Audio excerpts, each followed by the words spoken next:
Euzu billahi mineşşeytanirracim. Bismillahirrahmanirrahim. Ve sallallahu ala seyyidina Muhammedin ve alihi tahirin.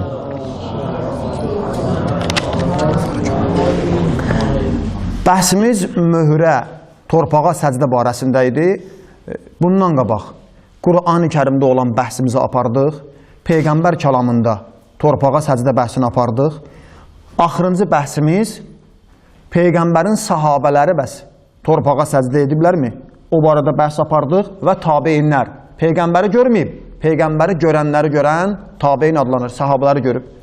Dedi ki, onlar da birinci xəlifə Əbu Bakir, o cümlədən Ömər, Osman və Həzrəti Əli əleyhissalam və o cümlədən də İbn Abbas və başqaları torpağa səcdə ediblər. Bunların dəlillərini gətirdik, tabeinlərdən də misal vurduq. Amma bugünkü bəhsimiz bunun barəsindədir ki, bizim torpağa səcdə etmək barəsində ən möhkəm dəlillərimizdən biri Əhl-i Sünnə qardaşlarımızın öz kitabına, öz etirafına əsasən Peyğəmbərin məscidində olan döşəmədir. Əvvəl mövzunu belə qoyuruq. Aya sizi heç maraqlandırırmı görəsən Peyğəmbərimizin dövründə məscidin döşəməsi nə olub? Peyğəmbərin məscidində cəmaət nəyin üstündə gəzirmişlər? Tarix bizə deyir ki, Peyğəmbərin məscidi torpaqdan idi, ya da ki, həsirdən idi. İndi, mən onların bir neçəsini sizə dəlil gətirirəm. Peyğəmbərin sahabəsi deyir ki, Peyğəmbərlə biz etiqafdaydıq, yaxud da Peyğəmbər özü etiqafdaydı. Etiqaf nəyə deyirlər? Qardaşlar bilirlər, Ramazan ayında, yaxud da başqa aylarda insan məscidə gedir, bir neçə gün məsciddən sonra çıxmır, ibadətlə məşğul olur. Deyir, Peyğəmbər özü etiqafdaydı, məscidin içində ibadətlə məşğul idi, yağış yağdı, xurma lifi düzülmüşdü Peyğəmbərin məscidinin damına, yəni bizimki kimi küm yox idi. Oradan su damcıladı, məscidin döşəməsi palçıq oldu. Peyğəmbər namaz qılanda mən gördüm ki, Peyğəmbərin alnında su və torpağın izi var. Nəyin izi var? Su və torpağın izi. Əhl-i Sünnə qardaşlarımızın dedi ki, Kutubu Sittə 6 mötəbər kitabı, Sahih Buxarıda bu hədis nəql olunub, Əbu Davud Sünəndə bunu nəql eləyib, Beyhəqi Sünənül Kubrada bunu nəql eləyib. Mən Buxarıda olanı sizin diqqətinizə çatdıracağım inşallah. Hədisi dediyim kimidir. Uqimətis salah, namaz qıldı Peyğəmbər, namazı qıldı. Fərəaytu Rasulallah sallallahu aleyhi və aleyhi və səlləm, Peyğəmbəri gördüm ki, yəscudu fil mai və tin, səcdə edəndə alnını torpaq və suya dəyir. Hətta rəaytu əsərət tin fi cəbhətihi, mən hətta palçığın nişanəsini, izini Peyğəmbərin alnında gördüm. Harasında gördüm? Alnında gördüm. Buxarı bunu bir neçə yerdə nəql edib, mən birinə Sahih Buxarı, Kitabul Azan, yaxud da Sahih Buxarı o biri səhifəsində sizə deyim ki, bu kitabla 158-ci səhifə, onu da qoy göstərim sizə. Orada da etiqaf babında dediyimiz hədisdir. Fəbəsurətə aynaya Rasulallah sallallahu aleyhi və səlləm alə cəbhətihi əsərəl mai və tin. Ramazan ayının 21-də fi subhi 21-də Peyğəmbər məsciddə etiqaf saxlarında səcdəyə gedəndə yağışın əsərini mən qısa elədim hədisi. Alnında su və torpağın əsəri var idi, izi var idi. İndi sualı, bu nəyə dəlil gətirir? Peyğəmbər məscidində xalça, palaz var idi ya yox? Bəs Peyğəmbər niyə o yağışda alnı torpaq içində oldu? Nə qədər istana bilər ki, xalça, palaz, ədyal, dəri, altından torpaq çıxsın üzə, yaşlıq ola bilər. Amma indi bax, bizim məscid su damsa, altından palçığın izi çıxır. Suyun izi çıxa bilər alnımıza, palçığın izi çıxa bilməz. Birinci dəlilimiz budur. Peyğəmbərin özü məsciddə səcdə gedəndə alnı hara dəyirdi? Deməli, məscidin içərisində palaz olmayıb, məscidin içərisində torpaq olub. İkinci, Peyğəmbər məsciddə gördü ki, bir nəfər müəyyən səbəblərdən, istidən mi deyim, nədən mi deyim, əlində bəzi kəsəkləri gətirib məscidə, qoyur namazda qabağına. İndi palçıq izi qalmasın, batmasın və ilaxır. Peyğəmbər bunu gördü, heç də bunu inkar eləmədi. Özü bu ki, ma əhsənə hazal busat. Sünən-i Beyhəqi 2-ci cild səhifə 440. Bu barədə mən indi hədisi sizə oxuyuram, siz də baxın.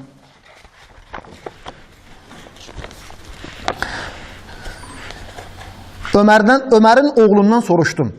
Ömərin oğluna da Abdullahdır. İbni Ömər də deyirlər. Abdullah İbni Ömər deyirlər. Abdullah İbni Ömərdən soruşdum. Birinci dəfə kim məscidə daş gətirdi? Kəsər gətirdi? O cavab verdi. Bəli, yağışlı gecə idi. Sübh namazı üçün evdən çıxdıq.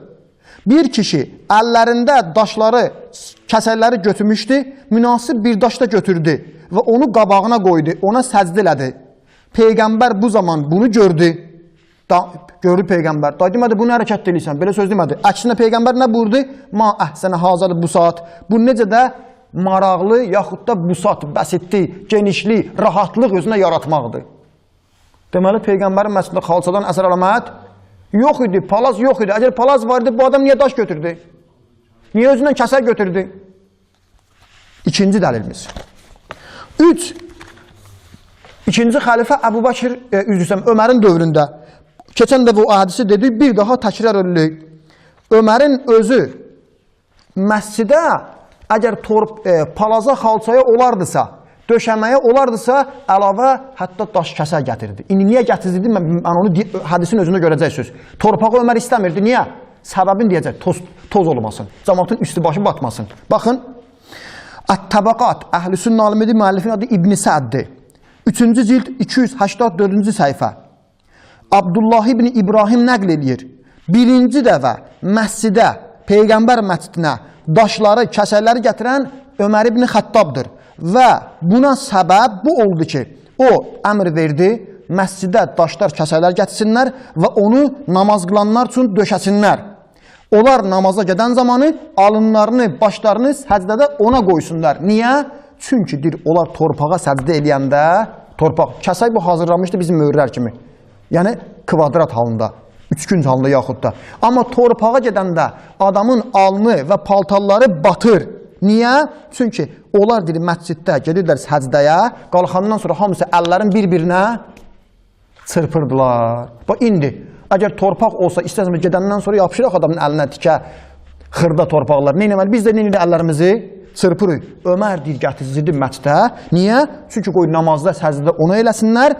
Cəmaatın özü namaz qılan zaman ya əllərini üfürürdülər, belə əllərini üfürürdülər, tozlarını təmizləyirdilər, ya da əllərini bir-birinə təmizləyirdilər. Ömər əmr verdi ki, öz də bu daşları hardan gətirsinlər? Əqiq vadisindən. Mədinənin və Yəmamənin arasında olan bir vadidir. Bizim əlimizdə olan kitab bunu deyir. Həmin Əqiq vadisindən gətirsin. Bu da özü bir maraqlıdır ki, niyə o vadidən gətirsinlər? Əqiq vadisinin haqqında bəhs daha genişdir. Bu da, deməli, Ömərin dövründə də məsciddə xalça olmayıb. Əgər olubsa da, niyə daş gətirdirdi məscidə? 3. Ümumiyyətlə, məscidlərdə döşəmə olmayıb. Buna Əhl-i-Sünnə dəlili kitablarından var. Bəli, Əhl-i-Sünnə qardaşlarımızdan Əl-Müsənnəf kitabı 1-ci cild 401-402-ci səhifə buyurur ki, məscidlərdə xalça, palazın döşəməsi sonradan yaranma bir şeydir. Nədir? Sonradan yaranma bir şeydir. Xəzdən, tərcümədə xəz gedir. Salam aleyküm. Xəzdən, yaxud da ki, palazdan məscidlərə döşəmə sonradan Peyğəmbər məscidinə gəlib. Bunu kim deyir? Əhl-i-Sünnə alimi özünün Əl-Müsənnəf kitabında dedim. Sonra özü nəql eləyir. Yunusdan, o da Həsəndən namaz qılan zaman onlar, baxmayaraq ki, məsciddə palaz gəldi də neyniyək? Deyir, ayaqlarını, dizlərini palaza qoyardılar, amma alın əllərini torpağa qoyardılar. Necə ki, biz bugün sanki onu aldığımız ilə səccada sərsəydə alın yerimizə nə qoyuruq? Bir torpaq qoyuruq. Sonra o alim nədir? İbn Əbi Şeybə düzgün, səhih sənətlə nəql edir İbrahimdən. O da Əsvəddən, o da sahabələrdən ki, bir dəstə əshab deyirdilər ki, onlar çəkinirdilər palaza səcdə eləməkdən məscidlərdə. Çəkinirdilər. İndi kimsə deyər ki, bəs əllər və başqa yerlər niyə onlarda problem, onun özünə də Əhl-i Sünnə alimi cavab verir. Əhl-i Sünnə alimi Fəthül Bari fi Şərh-i Səhih Buxari öz kitabında 1-ci cild 391 səhifə deyir ki, Malikin özündən nəql edir ki, heç bir qorxu yoxdur namaz qılan zamanı xalçanın üstündə durasan. Ayaqlarını harada olsun? İşte, əsas mühüm odur ki, səcdəyə gedən zaman əllərini və alnını hara qoyasan? Torpağa qoyasan. İndi ki, Əhl-i Sünnə qardaşlar deyə bilərlər, və əllərinizi niyə qoymusunuz? Qardaş, siz qoyun da, yoxdur. Biz alnımızı qoyun, siz də əllərinizi də qoyun. Dava eləməyək, birbirimizi qırmayaq, qardaş olaq. Aydındır. Mənim mövzum budur. Alnımızı hər halda ikimiz də qəbul edir ki, hara qoymalıyıq? Torpağa qoymalıyıq. Sonra, başqa bir dəlil nədir buna? Səccadə parçadan sərilmək haqqında Əhl-i Sünnənin, xüsusən də sələflərin, vahablərin qəbul edir İbn Teymiyyə, ondan bir nəfər sual verir. Bir nəfər səccadəni sərib palazdan, ona namaz qılır. Onun hökmü nədir? O deyir ki, səccadə üstündə namaz sələfdən bizə çatmayıb. Yəni, keçmişdə olan Peyğəmbərin daha yaxından görənlər ki var, sələf, yəni daha keçmişdə olanlar. Mühacir və ənsardan bu bizə yetişməyib. Onlar belə eləməyib. Əksinə, onlar namazda alınlarını yerə qoyublar. Səccadaya, parçaya qoymayıblar. Sonra özü deyir, Əbdurrahman ibn Məhdi adında biri gəldi Mədinəyə. Özü ilə parça gətirmişdi səccada. Onu sərdi. Üstündə namaz qıldı. Maliki məzəbinin banisi. Maliki ibn Ənəsə xəbər çatdı. Onu səccada üstə namaz qılmayına görə həbsə attırdı. Qardaş, hətta həbsə attırıblar. Sonra Maliki özündən soruşdular. Malik dedi ki, səccadanın üstündə namaz qılmaq olmaz.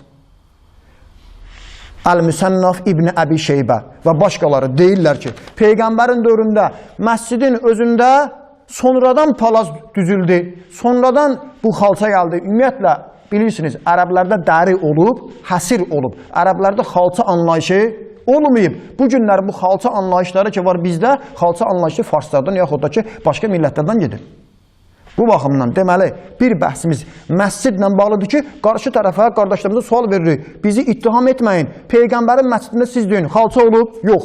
Palaz olub? Yox. Nə olub? Ya torpaq olub, ya da həsir olub. Deməli, bu günləri bizim namazımız heç də batil deyil, düzgündür. Başqa bir mövzumuz budur. Ehtiyat nədir? Ehtiyat. Deməli, bundan qabaq biz bunu ispat elədik ki, hədislər bizə deyir. Əhl-i Sünnə qardaşlarının öz kitablarında və Peyğəmbərin məscidində də hamısı torpaq olub, bizim namazlarımız düzgündür. Amma xalçaya necə, palaza necə? Dedi, o sonradan çıxanlardır, o sonradan gəlib. Və bunun üçün də qarşı tərəfə deyirik, ehtiyat nədir? Qarşı tərəf özü deyir ki, bəli, torpağa olar. Mən də deyirəm, olar. Mən deyirəm, palaza olmaz, o deyir, palaza da olar. Ehtiyat nədir? Torpağa səcdə eləyək. Torpağı da ikimiz də biri. Amma palaza xalçaya hədislərə təsdiq eləmir və o cümlədən də biz də qəbul eləmirik. Ehtiyata əməl eləyən nə eləməlidir? Torpağa səcdə. Çünki mənim əqidəm budur. Sənin də əqidəm budur. Torpağa səcdə heç də namazı batil eləmir, düzgün səcdədir. Bu da bir bəs. Yaxşı. Bəs fəlsəfəsi nədir? Hikməti nədir? Niyə məhz torpaq? Niyə məhz torpaq? Bir Əhl-i Sünnə alimdən gətirirəm. Əhl-i Sünnə alimi İbn Əsir özünün Ən-Nihayə fi Qaribil Hadisi vəl-Əthər kitabında 2-ci cild 239-cu səhifədə rəğm maddəsində buyurur ki, hər bir kəs Peyğəmbərdən nəql eləyib. Peyğəmbər buyurdu, sizdən biriniz namaz qılanda alnını torpağa qoysun ki, bu onu təkəbbürdən çıxardır. Təkəbbürdən uzaq edir. Əhl-i Sünnə alimi özü deyir ki, Peyğəmbərdən hədis var ki, torpağa səcdənin hikməti, fəlsəfəsi haqqında Peyğəmbər buyurub ki, torpağa səcdə insanı təkəbbürdən uzaq edir. Namaz ibadətlərin ən üstünüdür. Namazın da içində ən mühüm ibadət səcdədir. İnsan səcdə ilə Allaha yaxınlaşır. Hədis də var, insanın Allaha ən yaxın olduğu vaxt səcdədə olan vaxtıdır. Bu baxımından insan nə etməlidir? Torpağa qoymalıdır. Əhl-i Sünnə alimi İbn Əsir səbəbin Peyğəmbərin dilindən buyurur ki, təkəbbürdən uzaq olsun və bizim amma kitablarımızda isə, bəli, bizim kitablarımızda mən İmam Sadiq əleyhissalamdan bir hədisi oxuyum ki, ən məşhurdur.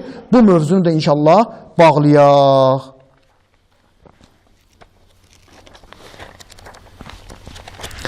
Hişam İmam Sadiqin tələbəsidir.